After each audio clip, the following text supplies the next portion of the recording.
The way the life is set up in our society, especially in a lot of inner city neighborhoods, it's not set up in your favor for you to win. So it's almost like swimming against the current, so you got to be intentional. So I go in to every speaking engagement with that type of message. I don't want to just motivate you and inspire you. I want to plant a seed that can shift something on the inside that can literally change your life for the rest of your life. Oh, little fish, big pond, big splash, big bag. Little fish, big pond, big splash, big bag. What's going on, y'all? We back. Oh, man, the Next Level Speakers podcast, the #1 podcast in the world. For people who want to be speakers. You dig? You know? I'm back with my boy, Jay Anderson. Jay, what's going on, man? How you feeling, man? Great, man. And let me say this. This is for not people that they just want to be speakers, but people who are currently speaking. Yes. We got a lot of folk in our academy that listen to the podcast every week, and they've been speaking, but they want to go to that next level. Yeah, we want to build a community. I mean, this is a tight-knit community. For sure. I know you've been on the road speaking for years. E, obviously, me going with E. And, you know, you got new speakers emerging that are dope. You got, you know, the old vets. And that's one thing I think I love about this is, like, I'm going to be real. Other industries, like, you could fall off. Right. You know what I'm saying? Like, I'm just being real. Think about, like, certain industries, like, D, if somebody rapping or something, if it's like, your last album wasn't that tight, you're done. You know what I'm saying? But in this industry, I mean, the OG's still rocking strong. You know, shout out to, you know, Tony and Les and, you know, the forefathers is like, you know, Maul and I were riding around and Maul was like, man, E's still young. And I was like, man, E in his early 50s before a speaker. For a speaker, man, listen. You know what I'm saying? Like, you get this skill and you can eat for a lifetime. You know what I'm saying? The information, you keep kind of switching your swag up and doing what you do. And this is an industry that is very favorable on longevity. So I think that's one of the exciting things. But anyway, man, catch me up on the fam. How you feeling, man? Where you been? What you I know you're all over the world. Talk to us. So I just spoke for where was I at? I was in Savannah yesterday speaking. Okay. Yep. I got a gig tomorrow in Gainesville. And then I'm doing a graduation for the Art Institute of Atlanta next week Friday. Okay. Jermaine Dupree spoke for them last year. Okay. So I ain't got that type of star power, but I got a word. I don't know what words Jermaine Dupree gave him. Right, I'm about to say. You might not have the name recognition, but the message is going to be more fire. I'm trying to tell you. Hey, walk me through that because I know it's a lot of commencements, stuff like that. Like, how long did they give you for the commencement? I've done a couple commencements myself. I actually like them because they kind of like straight to the point. Right. How long did they give you for the commencement, and how do you like doing commencement? I enjoy doing commencements as long as I can be me, and I ain't had nobody yet that make me conform. And then I put the robe on with the tassels and the little graduation boy. That's fun. That's fun. They typically like about 20 minutes though. 20? They typically about hot 20. For sure. And you give them a charge and you light them up. And so for me, it's a balance though. It's a balance of I got 3 phases. The first phase is like, man, look at what all you've gone through. Like, this is your moment. Right. The next phase is to now challenge them. You know what I'm saying? Don't just stay in this moment. Like Bill Belichick. Bill Bellamy. Nope. Bill Belichick. How to be a player. Shout out to Bill Bellamy. You know what I'm saying? I'm not gonna lie. Oh, that was a man. If you had a Bill Bellamy story, I was ready. Like, yo, that was my dog. I got one of those, but it wouldn't be appropriate for the podcast. Yeah, for sure. But Bill Belichick is like, we're gonna celebrate the Super Bowl tonight. But literally, at the next day after they lifted the Lombardi Trophy, he's like, "Miss me with that." Then we gotta do the parade. But then right back to work. So my second phase is to give them a challenge to think about their future and then really their why and really to go in and challenge them and stretch them. So it's a mixture of celebrating, but it's like now I'm about to challenge you to go further because a lot of people it's like, okay, this your prime or you max out, you hit your prime in high school. Like I literally know people I can literally hit the 50 Cent song and say, "Man, homie." In high school, you was the man, homie. What happened to you? Like, folk be hit their prime in high school or they hit their prime in college. And I'm 42 now, and I feel like I'm just starting to get ready to hit my prime. Yeah, and that's important too, man, because you think about, like, I'm going to be real. We both in our early 40s now. Early. But, like, bro, you see people you went to high school with, and you see the people who made some good decisions and the people who make some bad decisions. You look at them, and it's like, because it's crazy, like 18, 19, 20, 25, even 30. Everybody kind of still look the same. Yeah. And then you start getting up to 40, and you like, bro, I just went to my 20-year college reunion, bro, and I'm in there with some of my classmates, and I'm like, man, life been hard on you. Yeah. You know what I'm saying? Like it's painful. And I got one chick, I won't name her name, but we went to high school. Shout out to Sandra. Right. You know what I'm saying? Throw it out there. Let me tell you something, bro. She was by far the baddest chick in the school. She's the one that everybody had a crush on and wanted and lusted after. But not 5 kids with a gunshot wound. Bruh. The hood is of the hood, bruh. Heartbreaking. You know what I'm saying? And I'm gonna say, let me say something. And she not married. So I ain't saying nothing about people who got 5.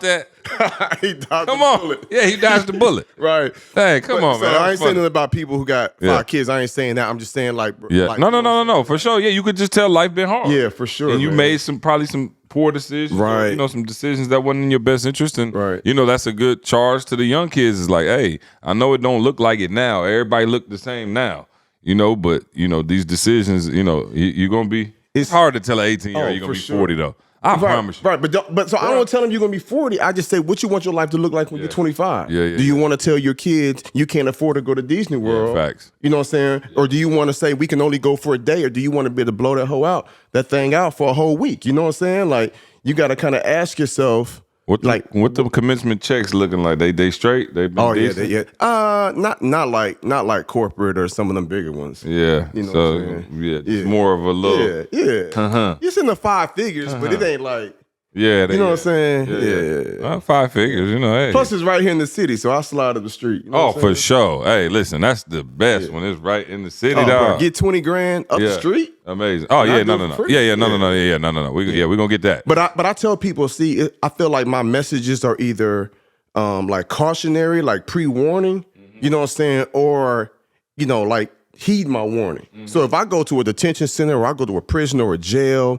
Or maybe even a school, like I'm giving them a message, like a warning, like it don't have to be like this, or you're in this position, it can get better. So when I look at for the commencement and most other presentations, I'm like, I'm not just trying to give you some game to tell you what to do and what not to do. It's like, okay, what kind of life you want to live? What kind of message do I need to give to really pierce your heart? So if you 18 or you 25, I'm thinking like, okay, what do you want to look like? What you want life to look like when you're 30, when you're 35? Like be mindful of that. Because I tell people all the time, if you're not intentional about being successful, you can accidentally become a failure. I can't tell you how many crackheads I met. Shout out to Rob Wilson. He said if you ain't intentionally trying to get rich, you might unintentionally end up poor. Yeah. But I remember I stepped out of a hotel in Chicago and I came across this homeless dude, man.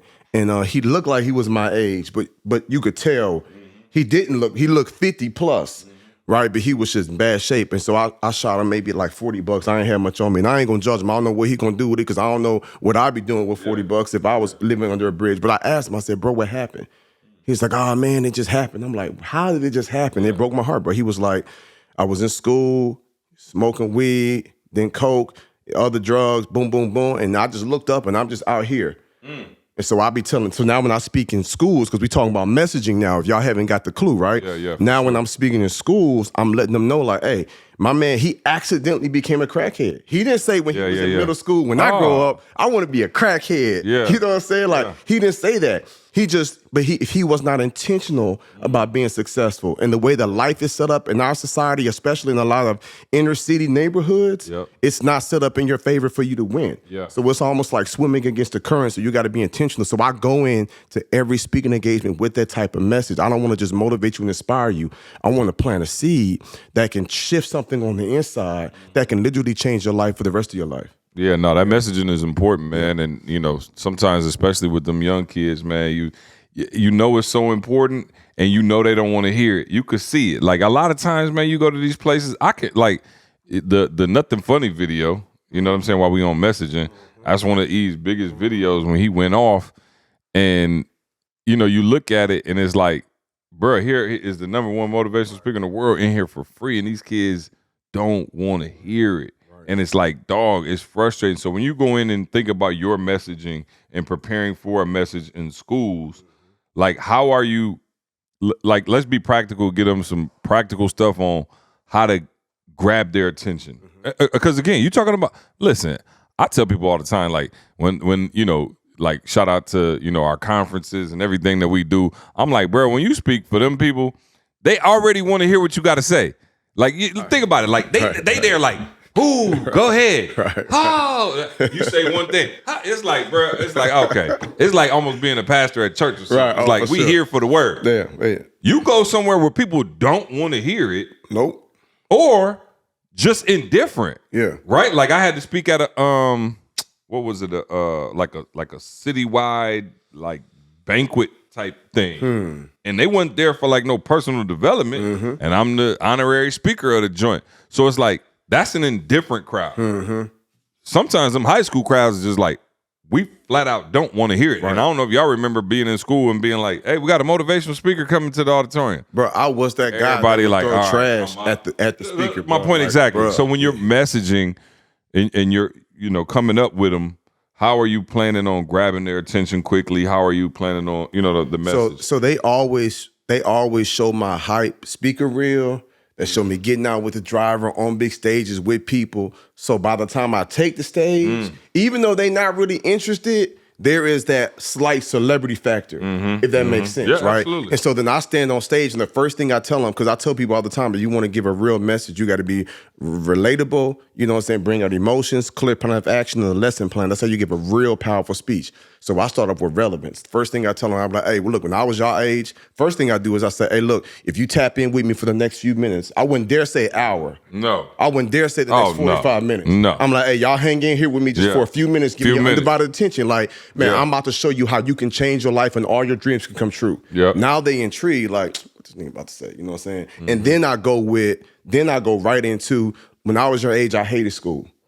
I thought school was the worst. You know what I'm saying? I was trying to come just to, wear dope clothes, to make a little money, get some girl. Like, I wasn't focused on education, so I'm not that guy, so miss me with that. Yeah. And now they like, oh, that's my dog. Yeah, you know what I'm saying? Yeah. And then I kind of talk about my challenges and getting arrested and failing over and over again and how I hit that reset button and that mindset shift, how it changed my life. So that's how I do it. That's why when I stand in front of 8,000 people and I'm at this big corporate event, like, bro, I'm not shaking because I done been in high schools, bro. Oh, bro. I done been in gymnasiums, you know what I'm saying? Like in auditoriums with can't the fans going. Yeah. The microphone sucks. The worst, bro. The acoustics, and then in the gym, people going up and down the steps and being loud and eating chips and crackling bags. Oh, bro. And the acoustics in the gym are phenomenal. Yeah, which makes it harder. But I told you that story about when we were speaking in New Jersey, right? And the principal came up, took the mic out my hand. Oh, and tried to get the people to be quiet. Yeah, I'm just saying, like literally, like so. Imagine how you speaking, and the they principal that like, bad. hey, y'all embarrassing me. And I promise you, the kids didn't get no quieter. And we talked about this before, but it's like, if you can train in that, it's almost like the Navy SEALs. Like they put them through the worst of hell, so that by the time they get to the mission, they like, oh, the mission is easy. And it's so again for those schools and our school speakers, bruh. You got to be a beast to go in there and hold them kids. And again, different schools obviously have different temperaments and stuff like that, but we going straight to the hood most of the time. So most of the time, or them rural towns where the energy be the same. Right. So let me give them a practical progression. Yeah, please. Because when I was on the like Grace that practical tour, progression. Practical progression. I was in group homes, detention centers, and a lot of homeless shelters, bro. God just put it on our heart and was just like, bro, you trying to inspire corporations and universities. Like, how about you inspire the people that need inspiration the most? Yeah. That's what really made me Teflon when it came to speaking. Okay. Especially in schools with middle school and high school kids as being disrespectful and rowdy. It didn't shake me because I remember speaking on Skid Row in LA. I remember speaking, you know what I'm saying, in the slums of Miami. You know what I'm saying? Like, and I remember sharing messages of hope and inspiration, and there's 30 people here, and a few of them is trying to get their benefits from the VA. Half of them is crackheads, a bunch of babies just crying. Some people just came to get their food, you know what I'm saying, or to get their medicine. And it's like maybe 3 people that's listening to me. You know what I'm saying? And they probably just listening to me because they dazed out of their mind. But I'm still pouring my heart out as if what I'm sharing, you know what I'm saying, is for those 3 people. And so doing that in different cities across America for free, just showing love, it strengthened me. So then when I got opportunities to be in more middle schools and high schools, I wasn't shook if they wasn't all locked in. But I've mastered the art of being able to demand their attention. In my 13-year run of speaking, bro, I've only had 2 schools where I felt like I couldn't control the crowd. And one of them was a school that had never put all 3,500 kids together. It was in St. Louis. They never did that because their kids was that bad. Oh, bro, they talk 90% of them talk. No, 30% of them talk the whole time. But when you talk about 3,500 kids, that's 900 of them talking. Yeah. The rest was listening, bro. It was brutal. I got through it. You know what I'm saying? But it was. How long did you do? 45 minutes. I was like, bro, I would, for what y'all paying me? Because they was on some, oh, Jeremy's coming to town. We actually locked him in. We raised money. Like, it took them like a 6-month process. Bro, I would have did the juniors and seniors, then the freshman and sophomore. Yeah. Like, I would have broke that sucker up for what they was paying. I think their budget might have been like 25 grand or something like that, right? Yeah. And this a couple years ago, but bro, they put all of them in there, and it was the worst. And I just, you know, what you do, you just keep doing it. But that fortified me. So now when I speak in front of 8,000. I ain't gonna lie, it hurt my pride when he took that mic out my hand. Man. And then was like, all right, now go back. And I was like, so yeah. Like I was saying. That's never happened to me. The reverse has happened where I've had principals try to calm them down and they not listening. And I'm like, I got it. Let me see if I can slide in. Nah, bro, this school. I don't remember what school. You know, they just call them PS. Like, 467 and out there on the East Coast, but they shout out to them, man. They made me almost want to quit. I told him, like, oh, this might not be for me. Right. And then he had a bright idea. I was like, cause we used to do skits. I don't know if you remember. Yes, I remember. No. We straight up used to do like skits. Right. And then get the practical. But I used to like, but you know, E a little older, so I was like, E. And I was younger. I'm in my 20s. These kids 18, 17. I ain't that much older than them. And I was looking at E like, yeah, these ain't the type of schools who need to do the skits. So I remember, this is a true story. He brought one of the dudes from the church. Yeah. And he had a keyboard. Oh, wow. And you couldn't really hear it like that, but we did like a whole play about like fatherlessness, or like he was like playing the keyboard and he was like the father, and I came out and said something and we got into like an argument.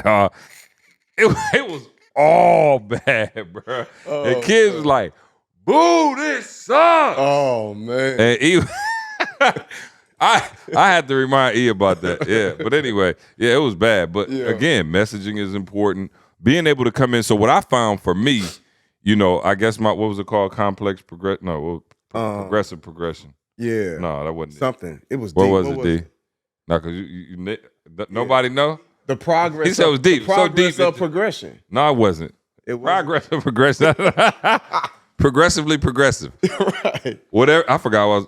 Oh, no. So for me, again, in my messaging, and I one of the things I train on in our Next Level Speakers Academy, I start with a story. Because I don't care who you are or what you got going on. Yep. If you start with a story and you kind of like make it intense off the rip, everybody wants to know what's going on. Like, you could be anywhere. Like, you could be at a bus stop. You could be in your school. If somebody say, yo, we was just down the hallway. Dude came running down. Everybody stopped. Like, what is he about to say? Like, you might not even know what's going on, but like if somebody's telling a story. So I would always start like with a story. So I tell my speakers, you get a tough crowd like that, you don't need to come up there with no preliminary stuff. Some of y'all getting up there, yeah, my name is Janet Smith, and I don't care. I graduated from Clemson, and nobody cares. Just get straight to it. Yeah. So I would come up, either I do the dreams and nightmare story, just like all of these things. Like I might just start and just be like, yo, it was crazy. It was Thursday afternoon, and I was sitting on the couch. Damn, somebody runs it. Like, they like, whoa. They locked in. And I get right at, you know what I'm saying? And you know how much, we do a whole storytelling course, obviously, in the academy. But like, I always like to start with a story, because no matter who you are, that's the oldest form of entertainment, is storytelling, right? Like, like back in the day when they was sitting around a fire, you could just tell stories. And so the storytelling is huge for me, because that's like a cheat code to get everybody listening early. Because here go the thing. The truth of the matter is, if you can lock them in that first few minutes, that's it. You set the tone for the rest of the joint. For sure. If you talking in the first few and you ain't got them, and it's like a murmur going through the crowd and stuff like that, it's hard to reel them back in. Right. So I say start with that. You can't wait for nobody else to fix you. You can't wait for nobody else to mature. I can't play like you play. If you show up and you come to this, it's going to prepare you for your destiny and what you're called to do and what you're called to be. Come on. I've been made for more success, for more happiness. I've been made. But to get first-hand knowledge of encounters, experiences, and wisdom from the industry, I think that's when special things happen. You ready to go to the next level? I'm ready for you to go to the next level. You ready to open up that gift? You ready to open up that engine? I've been ready. I've always been. Something should excite you about not having what you think you should have right now. These guys are the real deal, man. I wouldn't trust my time, my energy. I wouldn't waste it nowhere else.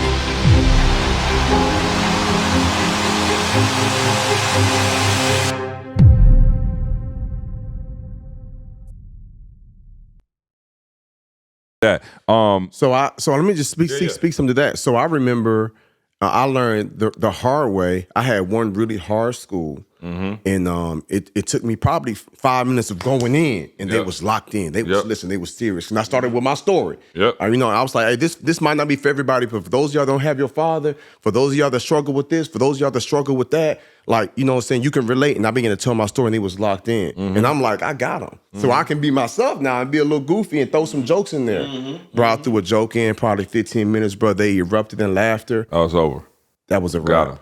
And I was thinking like, man, it took me like 10 minutes. I was like, now I got to go back hard again and be hella aggressive and passionate and tell another painful story to really reel them back in. So I learned early on, there are some crowds I can read. I'm like, okay, this crowd here. As soon as I grabbed the microphone, I said, hey, what's up, y'all? I'm glad to be here. And they was quiet. I'm like, oh, I can be myself. But there's some schools that's like, what's he talking about? You know what I'm saying? I'm like, okay, I got to go right to it. So the best thing speakers can do is to get as much information about the organization, whether it's a school or a university or it's a corporation or company, get as much information as you can about them so you know who your audience is, because every school ain't the same. I've been to some schools where they squeaky quiet. I've been to some schools where they super urban, super rural. I've been to some private schools, Catholic schools, charter schools. But I've been to some schools on the West Coast where they like, Jeremy, we ain't got issues with guns. We ain't got issues with violence. Like, we got a 98% graduation rate, but we do have a coke problem. And I'm like, man, they like, bro, these kids pulling up in Benzes and Teslas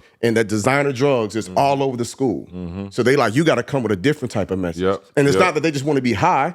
Half the kids is getting coked up so they can stay up late to study to get that 4.0. So I got to take a completely different approach, bro. And this was some schools in San Diego. You know what I'm saying?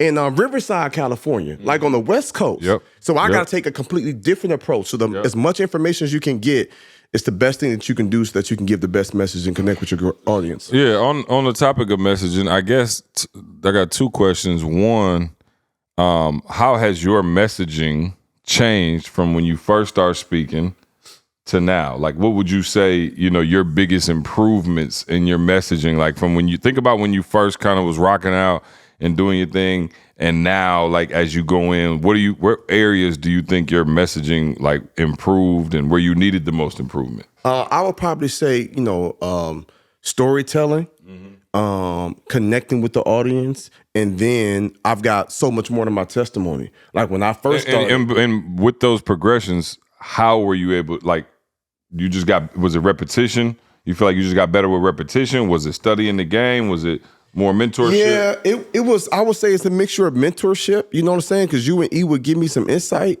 and a lot of it was just the more I do it, the more gifted I get, but then also the more pain I go through. Bruh, people wonder like, yo, where your depth come from? Depression, struggle. You know what I'm saying? Like pain. And so now I have so much more to speak on. I've got so many more stories. I've got so many more scenarios. Because the Most High had me go through so much more stuff. And so somebody else can be like, I read this book on this, and this book on this, and this book on that, and I can teach on it. Well, I live this, then I live this, then I live that, and I can teach on it. And so for me, I just found a way of saying, okay, everything I'm going through, what I'm experiencing, how can that be relevant to this person? And then now there's a connection because they like, yo, you get me. Yo, I'm not the only one. Oh, I thought it was just happening to me. It's like, oh man, you don't stage like everything is perfect, but it's really not perfect and sweet. Like there's a relatability. So for me, I think I've grown in my storytelling, my communication, but also like the relevancy, when it comes to really connecting with my audience. And the other question was like, we always get the question like, I'm not sure what I want to do or what area I want to speak in. Your messaging obviously started off with schools and, like you said, community centers and things like that. And now you're doing corporate. And I think everybody, people always kind of get mad at me because I tell them they need to narrow down their niche. Right. For sure. And they like, yo, but E speaks everywhere. And I'm like, well, we didn't start speaking everywhere. Like your messaging has to grow. Talk to those people who like, all right, I'm starting here, but I want to be able to evolve that messaging because I do want to one day be able to speak at corporate as well. And, and you never really like marketed yourself as a corporate speaker, yet you still get corporate gigs. Right. How was that messaging able to kind of translate? So it started with churches, right? I was speaking for youth programs for years, and I was just like, man, I want to start speaking, you know what I'm saying, for adults. Like, why don't let me preach for the adults? But as I began to go through challenges over the years in marriage and growth in adulthood, I started getting those invitations. Yeah. Because now I got more depth. The same thing with schools. It was just students. Yeah. And then after a few years, they was like, yo, the way you gave that message, my teachers need to hear that. And I got my first break to speak for a group of teachers. And then it kind of just naturally evolved. And so now that I've owned several different businesses, you know, that generate millions of dollars, and I've got experience in corporate and sales from before I became a full-time speaker. Now I can cross over into that corporate space. Because now I understand the dynamics of building with your family and still building companies and doing work and still operating at a high level. Because most people give their company their best, but their family the rest. And you don't deserve that. So now, again, my message has progressed because of how I've progressed internally. So I never went into it and said, how can I enhance my messaging? I just began to enhance my perspective. And then from that, the messaging grew. Yeah, that's good. And I think everybody out there, you know, all the speakers listening, and most of you are speakers or aspiring speakers, things of that nature. Really think about what in your past qualifies your message, right? You just said it. You had experience in that field, right? So that was something that you had, a tool you had in your tool bag that you could bring to the table. And I think a lot of speakers forget that when they start speaking. It's like, yo, what were you doing before? What area did you have expertise in? Were you in sales? Were you in tech? Wherever you were at, that can kind of inform your message. The other thing I wanted to ask you, Jay, before we get out of here, you used to do like more first person back in the day on camera messaging, right?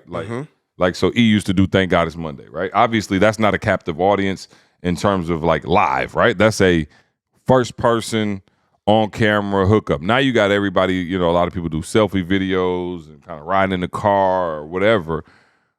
Where are you with that? Because now it's like you speak so much, you can just post clips of your actual messages and out there speaking. How much first-person stuff do you still do by that? I just mean like in front of the camera, I'm about to give a 10-minute message and put it out. I'm laughing because I know Savon's looking at me like, yeah, Jay, how much of that you do? So I don't do enough. I'll put you like this, bro. I can give the most powerful speech that can be just so awesome and put up a strong clip, and it does okay on Instagram. But, bro, if I'm in my truck and I just cut that selfie camera on, and I'm like, man, look at how God convicted me, or look at what I just learned about connecting with Tracy and chasing her heart, or look at, this is the area of my weakness. Bruh, that do what, 20 times better? You know what I'm saying? Than other videos when I'm just from a natural, organic, man, this is who I am, this is what I got going on. Bro, I look at one video, polished, nice production with the caption, the words. I get 15 comments. A message. I get 15 comments. I cut that selfie video on. The quality ain't as good as our professional cameras. I get that selfie video and talk 2-3 minutes and post that sucker, hundreds of comments. And I'm like, wow, because people want something real. And so I'm realizing now if it's too polished on social media, people move on. So they want something more real. They're not tripping on the production and how good it look. They want to know the depth. They want something real. And I need to do more of that. Yeah. Man, and maybe we'll get into that on the branding episode. Yeah, but for sure. No, that's a bar, man, because, again, I think people start where you are. You know what I'm saying? Like, everybody wants that. I got to have this. Like, and shout out to Toby. Bro, I used to tell Toby, like, bro, you don't need what you think you need. Like, I paid for the first 3 or 4 videos we did, and not a lot, maybe like $3-4 grand a video. Right. I promise you, him sitting down on the couch and fat twisting up his hair, come on, blew the numbers out the water for the videos I spent $4 grand on. Come on, bro. And it was literally one person with an iPhone recording them doing their thing, and them jokers went viral. And it's like, dog, you don't need what you think you need. And some of y'all, you out there right now, you're making excuses as to why you can't get started. You're making excuses as to why you can't put content out. I don't have the right lighting. Now, shout out to our lighting. It's fire. You know what I'm saying? The fellas came through. We lit. But You don't need all of this to do a podcast. Facts. You don't need all of that to put your videos out. You could be in the car. Everybody got it. And this is an old iPhone. I don't even know what I got. But it still take videos that look pretty doggone decent. Straight up. You have no excuse not to get started. You mean, so videos don't go viral because of the quality and production? Oh, if it that don't was go the viral case, because of the lighting? and my job would be a whole lot easier if it did. Right, you know what I'm saying? right, But for sure. again, we're not telling you not to take pride in your For stuff sure. and make it quality and make sure the audio's good and all of those things. But there are moments. And matter of fact, now that I'm thinking about it, Jay, more moments now, social media wise, go viral organically and not polished than they do super polished. You know what I'm saying? Absolutely. Like even the clips now that podcasters are doing, it's a lot of clickbaity stuff that cats is doing. Where it's like, oh, do you think this woman should be sleeping with this dude and the dude? You know what I'm saying? Like that kind of stuff. But we're talking about real organic content that's like rich, that people really rock with, that's, wholesome, that's whatever, just makes you feel good. A lot of that stuff is just like somebody caught it on their phone. You know what I'm saying? And so to your point, I think it's important that people understand that you don't need as much as you don't need $5,000 worth of cameras, $10,000 worth of cameras and lights and, all the stuff that we got here at Jeremy Crib where it's just ballerific. You know what I'm saying? We got all of that. But listen, man, if you want to rock with us, man, you already know where to find us. NextLevelSpeakersAcademy.com. We are training the best speakers in the world every single day. I mean that. Nobody's doing it better than us. We just got a testimonial today. I don't know if want to get the butcher's cut, or you want to get the testimony? No. I wanted you to do that. And before we do the butcher's cut, can we get the testimony? Yeah, and then we're going to put this up on the screen, too. Yeah, please. I wanted them to see that. This was just shared with our initial squad, so I'm just going to read it to y'all real quick. This came from Edward DeShazer. A few weeks back, I submitted a proposal to a school for $13,000. I had a few meetings with their team. A week later, they decided they didn't want to move forward with me. I remember talking to Jeremiah Brown, who's my accountability partner in the academy. Pause. That's huge.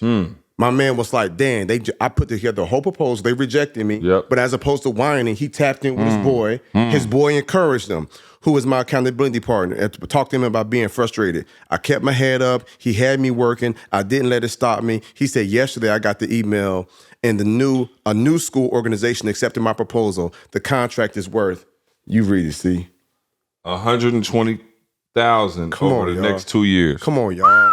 $120,000. $120,000. $120,000. One school said no thank you to a $13,000 contract. He got discouraged, tapped in with one of the members of the community, because that's what we own. We build community. It ain't just some online program. My man encouraged them. He went back in the lab. A new school reached out, sent a proposal, $120,000. Bing. Come on, man. We are the best. NextLevelSpeakersAcademy.com. Right now. Shout out to Edward and Jeremiah. No. We the best. I'm not going to lie. Bro, listen. I ain't one of them people, but it's a few things that we do well. Yeah, and this is one in our group chat. Yeah, this is one of them. So if you or somebody wants to get into the game and wants to go to that next level, be a speaker, man. Be in an industry that's thriving. That hey, honestly, I don't care how sweet ChatGPT is. It can't get on stage in front of a bunch of people and give a speech, at least yet. This is AI proof. This is AI proof, at least for now. Yeah. Until they come up with the holograms, you know what I'm saying? Whatever. But I don't know when that's going to be, but it ain't here now. And so we got at least a few years to keep rocking, man, and keep going. And then also, man, just making a difference. You know what I'm saying? And obviously it's very lucrative and you can feed your family and all of that, but you're also making a difference and getting information out into the world. So, Jay, absolutely. We trying to get out of here. Hit us with that butcher's cut. Yeah, so the butcher's cut for this week is to always look to over-deliver. I'm going to give y'all a story here, right? So I had a school district in Beaumont, Texas. That's on the outskirts of Houston, right? And so, matter of fact, Toby had Bishop come and film me when I was shooting out there. Shout out to Bishop. Yep. So I'm there. This is probably maybe 4 or 5 years ago, right? I'm there, I do my thing, and I told the group, I was opening up the school district with all the teachers, and I was just like, I was giving them that opening beginning of the year charge. It's like 3,000 of them. They was excited. I was like, this is your year. It's going to be amazing, blah, blah, blah, blah, blah. I said, but what happens when the storm comes?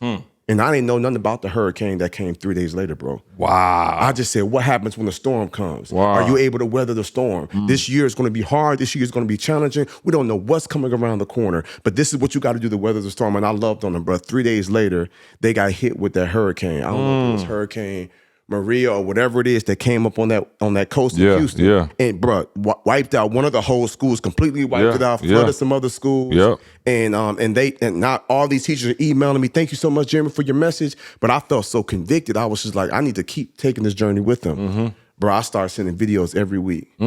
Just 15-minute videos to each school. Hey, to Robert E. Brown Middle School, man, I want to tap in with y'all. I know we going to get through it. And they watching it at home because the schools are shut down. The city underwater. And I just did that to love on them. I wasn't looking for nothing in return. Let me tell you something. When the school opened back up and they got all them grants and money from the government, who did they come with 6-figure contracts to order my curriculum? Come on, and man. then they like, we want you to speak at all the schools. Come on, man. And I wasn't even looking for that. I was just trying to show love and encourage them because these people is down. But now they ordering curriculum for all the middle schools, all the high schools. Got me speaking on tour, and I was just like, wow. So that's my Butcher's Cut for the week. It's just, in every opportunity you get, over-deliver. Man, I love it. Great Butcher's Cut this week, y'all. Hey, go to the website. Check us out, man. Tell a friend about the pod. We love you. We out of here. We'll see you next week. Let's get it. Hey, what's up, y'all? Jeremy Anderson here, founder Next Level Speakers Academy. And look, we're always looking to see how we can take to the next level. Me and my team have been meeting, and we said, man, how can we enhance the experience, right? How can we put the people within our community in the best position to get as many opportunities to speak and share their gift and their message with the world? I am pleased to announce that we have just launched our Next Level brand studio. For those of you all that's in the Facebook group and online and send me DMs, Jeremy, who did your website? Who does your branding? Who did your EPK? Who does your reel? We now build a team of people that's been working with us for years that's now going to work with you. So for those of you all that want a brand, right? You want a real custom logo and an EPK and business cards. You really want to put yourself in the best position to really be taken seriously. We've got the opportunity for you, right? For those of you that said, man, I need a website that's nice like yours, Jeremy. I don't have as much content, but I got enough to get a really strong website to put me in the best position. Man, we've done so many websites. We've got the team, the crew ready to support you. For those of y'all that realize people don't want to book speakers who are trying to be speakers, they want to book speakers who are already speaking, and you understand the importance of having a real polished and powerful professional speakers reel. Man, we got the team that's been working with me for over a decade, and now my team is your team. So whether you need a brand, a branding and a logo and EPK and all of that, whether you need a brand new website, whether you need a speakers reel, Next Level Brand Studio is the go-to place for premier speakers like you. It's ready to take your message and your brand and your story to the next level.